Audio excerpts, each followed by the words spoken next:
नमस्कार, आप देख रहे हैं यूएफटी लाइव टीवी। मैं हूं आपके साथ अंशु शर्मा। रुक करते हैं खास खबरों की ओर। इस मृत्युलोक में और नरकों में दुखपाती जीवात्माओं की करुण पुकार से द्रवित होकर संत के रूप में जग में आए हुए स्वयं सत्पुरुष नरकों की भयंकर पीड़ा से जीवों को बचाने के लिए दिन रात अनवरत कड़ी मेहनत करने वाले परम दयालु उज्जैन वाले बाबा उमाकांत जी महाराज ने तपस्वी भंडारा कार्यक्रम में 27 मई प्रातःकाल को उज्जैन आश्रम में दिए अधिकृत यूट्यूब चैनल जय गुरुदेव यूकेएम पर लाइव प्रसारित संदेश में बताया। पहले की पूजा उपासना कठिन थी, कर्म कट नहीं पाते थे, तो नरकों में जीवों को लंबे समय तक सजा भोगनी पड़ती है। 42 प्रकार के नरक हैं। कोई लेट्रिन का, पेशाब, तेजाब, मुर्दों, अग्नि, कांटों का, मरे सड़ते जंगली जानवरों का। पहले अगर गुरु प्रभु संतों को याद करते, उनके बताए रास्ते पर चलते तो तकलीफ नहीं आती। देवी देवता जिनकी पूजा उपासना में संसार के लोग लगे हुए हैं, वो भी नरकों की तरफ जाना पसंद नहीं करते। जीवों को नरक 84 की असहनीय पीड़ा से बचाने के लिए सत्पुरुष संतों के रूप में धरती पर आते हैं। इसलिए संत के वक्त गुरु के सत्संग में जाना चाहिए। तो पहले की पूजा उपासना कठिन थी, उसमें क्या हुआ कि कर्म लोगों के बन जाते थे, कर्म कट नहीं पाते थे, तो नरकों में जीवों को जाना पड़ गया। तो नरकों में तो बड़ी सजा मिलती है, बड़ी मार पड़ती है। और एक दो नरक हैं, 22 प्रकार के नरक तो बड़े बड़े हैं, और सब मिला के छोटे बड़े 42 हैं। कोई लेट्रिन से भरा हुआ है, कोई पेशाब से भरा हुआ है, कोई तेजाब से भरा हुआ है, कोई मुर्दों से भरा हुआ है, कोई अग्नि से भरा हुआ है, कोई कांटों से भरा हुआ है, कोई जंगली जानवर मरे पड़े सड़ रहे हैं, उसमें डाल देते हैं। इनमें सब डालते हैं, काटते हैं, फिर जोड़ते हैं, फिर काटते हैं, फिर जोड़ते हैं। आप ये समझो सजा भोगने के लिए ही नरकों में डाला जाता है, और एक दो दिन नरकों में नहीं रहना पड़ता है। ये भी बता दें आपको, 4 युग है, सतयुग, त्रेता, द्वापर और कलयुग। जब एक चारों युग बीत जाता है तब एक चौकड़ी होती है।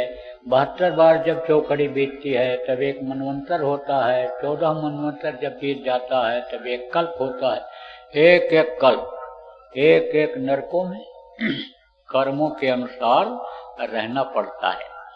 फिर वहां से जब छुटकारा मिला, समय जब वहां से पूरा हुआ, तब आप ये समझो कि कीड़ा के योनि में, मकोड़ा के योनि में, सांप गोजर बिच्छू के योनि में डाल दिया जाता है। अब वो भी समय जब पूरा हो गया, वो भी सजा जब भोग लिया, तो 9 महीने माँ के पेट में उल्टे लटका दिया जाता है। कैसे कि जैसे गादुर पक्षी पेड़ों पर उल्टा टंगा रहता है। एक पक्षी ऐसा होता है कि जो ऐसे उल्टा टंगा रहता है, ऐसे काना कि उल्टा जीव रहा लटकाना, दादुर पक्षी केर समाना। तो इस तरह से जब लटका रहता है, सजा रहती है, तभी तो प्रार्थना करता है, तभी याद आते हैं। अभी कहा जाए सुमिरन करते रहो, नहीं याद करोगे। गुरु को, प्रभु को याद करो, करते रहो, बराबर नहीं याद करोगे। जब तकलीफ आएगी, सिर में दर्द होगा, लेटरिन पे लेटरिन आने लगेगी, जब पतली टट्टी आई, जब आया बुखार, तो या गुरु महाराज दया करो, दया करो। अरे तो दुख में सुमिरन सब करे, सुख में करे न को।